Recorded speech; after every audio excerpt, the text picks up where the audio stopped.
All right, so folks, as you know, Trump was just elected, and people in the United States, Western Europe, are really trying to figure out how that just happened. But what's the effect in Ukraine? And so I was talking to Greg Terry, and what he told me he's been hearing is actually very shocking.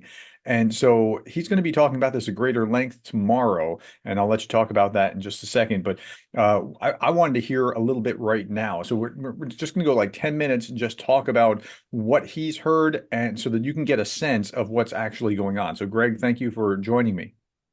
Thanks, Prof. I appreciate it so much. Of course, the election of an American president, America being a very strong nation, of course, brings cause and effect that happens around the world, and it's been a challenging week for some, and that's okay because transition is happening. So my first thoughts actually was not even about my own country. My first thoughts were, okay, what are the Ukrainian soldiers going to be thinking about this? And goodness, I mean, it's unbelievable. I watched the election till about 4 in the morning, and at 7 in the morning, I received a call from Ukraine. It was Zhenya sitting there with a frontline, zero line soldier. And what I expected was not what happened. Yeah. And now, over the last 2 or 3 days, I have been getting constant feedback from Ukrainian soldiers on the front lines, many of whom we all support through our avenues here on YouTube and other avenues that are optimistic about the future. Yeah. And so that's odd because you thought that they were like pulling for Kamala and they were hoping that that was what's going to happen. And they were like, oh no, what if Donald Trump is elected? But that's not what you're hearing. Tell me what you're actually hearing. Here's what we're hearing.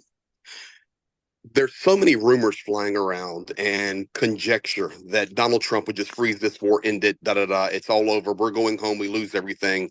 Bye. It's just not true. Mhm. And people around the world may not understand that because they're not there on the zero line. They're not there within 50 kilometers of the front line. It's one thing to see the devastation like we've seen over the last 24 hours with these Mhm. massive attacks on these large cities, but it's another thing to be there. And the Ukrainian soldiers, first and foremost, this is what they all said: you cannot freeze this war. It's not possible to freeze this war with the condition that we are now in.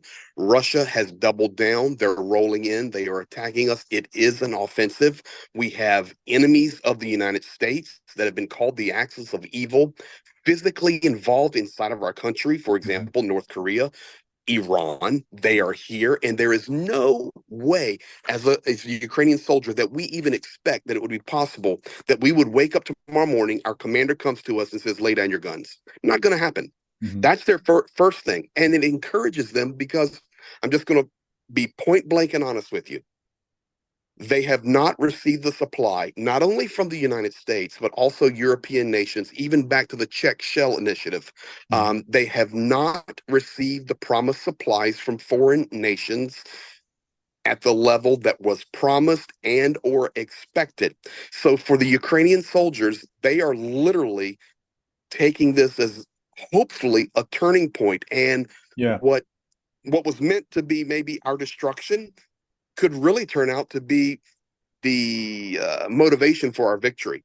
Yeah, So, so that's really interesting because between not allowing Ukraine to actually strike into Russia, which if it was just because we're waiting for the election's over and nothing's happening because I don't think that that's it. Between that and not actually getting the aid there that they're supposed to be getting there, this actually looks like maybe it has promise. Is that what you're hearing? Like, well, absolutely, okay, what do we have to lose? exactly. The other thing is President Zelensky has made this very clear. Ukrainian soldiers have made this very clear. I have reiterated this as many times as possible.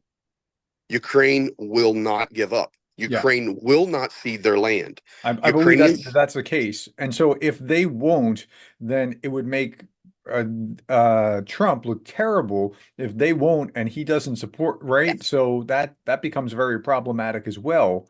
well, But all the media that we've seen during the election cycle was saying things like, well, Trump's just in Putin's pocket and Trump's Putin's lapdog and that sort of thing. I think that was just hyper overblown rhetoric and we have yet to see how Trump's going to act. But so at any rate, back on It, the ground, what are you well, hearing it's from? like I shared yesterday. It's like I shared yesterday. Dmitry Kuleba, the former foreign minister, said point blank. He says, "Guys, don't listen to the rhetoric. Don't listen to it. Mhm. Ukraine is not going to be abandoned." And he was very encouraging to his nation and to others around the world. What we're hearing on the ground is the same thing, and that is, you made a reference there that uh, Trump is in Putin's back pocket. That's what we've heard. Okay. The Ukrainian soldiers, what we're hearing is the exact opposite. They That's say, really Greg, interesting. there is no way that Donald Trump, who is a narcissist, that's their viewpoint, who Yeah, is a sure. narcissist, Everybody, I mean, okay, I'm a of Republican course, and I believe that. I'm a Republican and I believe he's a Yeah, narcissist. It's a fact. And they say, Greg, we're smiling this morning because there's no way the Trump narcissist person will ever yeah, let Putin beat him. yeah. And That's interesting. they were so adamant that if we give away territory or we begin a ceasefire, we have given in to the Istanbul Agreement, to the Kremlin model of victory. And we believe that not only Donald Trump is not going to be able to handle that in his psyche, but even in this week, the 3 or 4 days leading or after the election, we're already seeing the ramifications. We're hearing about more support from Europe. We're hearing Europe Yeah. change their tone. We're hearing UK change their tone. Yeah, yeah. Everything is, and it's Yeah, that's going, big. My next we, video is actually about to come out, and that's Macron saying we have to step up. We have to take this into our own hands. I just recorded it, and I haven't set it out yet, but that's the very next thing I'm going to release. Yeah, so you see that I like Europe I stepping just up. released the video. I just released the video. Who's going to blink first, Trump or Putin? And the fact is, neither That's one of them are interesting. going to blink. Neither one of them is going to blink because I have shared this, and I will continue to share it. Putin is all in. Yeah. He is in his early 70s, and he believes he is leaving the legacy of the Soviet Union. Kim Jong Un is all in. There is no follower from him. He's a full dictator. No. Iran is all in, and there is no way. And the Ukrainian soldiers are all in. And Yeah. you and I and other supporters and other countries around the world, we're all in. I just don't see it. And more importantly than me, the Ukrainian soldiers don't see it. They are optimistic today. I'm Hmm. talking to them nonstop from Sumy all the way down. I mean, I'm talking to a guy that's inside Karakova, one of the hottest battle zones Yeah, on yeah. the entire front. He says, man, this was encouraging for us. It's like The truth. who would have thought that that would be the case? Because everything that you heard was it's all over if Trump wins the election. And in fact, now there's an interesting confluence here where there have been YouTubers, YouTube subscribers that have just left in spades. I was talking about that yesterday because they're so disheartened, can't take any more bad news. And yet Ukrainians aren't experiencing it quite the same way as they are. And so maybe it's the sources that they're listening to or what they're I I have chosen to put my trust in Vladimir Zelensky and what he says. Mhm. And I may not agree with everything that President Zelensky does. I am literally a card carrying Ukrainian resident. Of course, I'm an American citizen, but I've been given Ukrainian residency due to my working there inside Ukraine. I'm very honored to carry that card, have a Ukrainian passport, all of the things and the rights and privileges that go with it. It's a blessing for me. Mhm. I choose to trust in President Zelensky's words. Why? Because he's been there. He hasn't abandoned. He had the opportunity. He could have left. He's fighting a multi front war, not only against a massive evil war machine that is now reinvigorated with North Koreans and their supply and Yeah. money flowing, but he's there. He has no benefit to surrender to anything. He has Yeah. no No, benefit to he not can't tell surrender. truth. Putin can't give up. Trump can't do it for his ego. I like it's a really interesting thing. Okay, so any So, one but I, last I, I do I know we want to go quickly. I want to say one thing.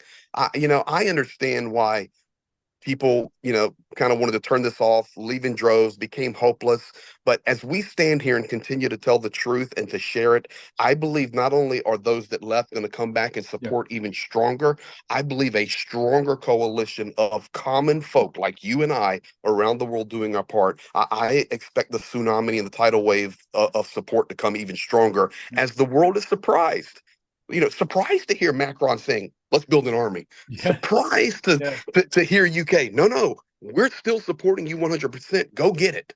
And I'm optimistic, man. We're gonna win this war. Well, that's good because we need some optimism right now. Tell us when you're going to be on tomorrow night doing your full version of this. I'm going to do a deep dive on this and share right down to the actual quotes. I have them. I Mhm. jotted down some notes for you, Prof. Yeah, But thanks. right down to the bottom, right down to the quote itself of what these soldiers have shared with me, and we will be sharing that tomorrow, the 9th. Probably around 8 or 9 Eastern. I'll also give away an autographed battle flag there, right from the zero line. In fact, some of the soldiers I'm talking to signed this flag. So we want to keep the narrative not ours, but the narrative, the Ukrainian narrative, where they're able Yeah, to yeah. get their voice out. And as you use this word all the time, we're able to amplify it. The last thing I would say to this, and this is a statement that Zelensky made, not from the frontline soldiers. He says, it's not logical or human to cease fire and then negotiate. It doesn't work that way in our condition. We are suffering losses daily. And over the last 24 hours, Yeah, it was brutal. schools, civilians, men, women, boys and girls, children killed, apartment buildings, homes, medical facilities leveled. And Zelensky's so important we need that understanding. Unless you're in our shoes, it's hard for you to understand. And that's why we're here to do our best to Mhm. to amplify that message. So I personally believe everybody inside Ukraine that I'm speaking for, um, they're optimistic. Wow, that's something. Well, I'm glad to hear that because that's not what the pervasive ethos or spirit is right now, and so it's good to Prof, have some good news. Prof, how often do you and I talk about the evils of Russian propaganda? Oh yeah, yeah, but Okay. it's this is people that are dispirited that really care that are trying to pay attention that are just demoralized that don't understand But what you just understood. dear friends and folks, don't fall for that. That is Russian propaganda. They want you to be demoralized. They want you to say, well, it's all over. Hope is gone. Hope is lost. The Ukrainians are not saying that. And we are standing with them 100%. And I'm telling you, the best is yet to come. I believe that with all my heart. All right. On that note, I will see you. We'll be watching tomorrow. And again, Yes, it's sir. at 10. What do you say? What time? It'll either be 8 or 9 Eastern Standard Time. It'll be posted with at least 7, 8, 9, 10 hours Okay. early. Go check that out Yes. on at GregTerryExperience.com. Thank you, Greg, and we'll see you later. Thank you, Prof. Have a good day.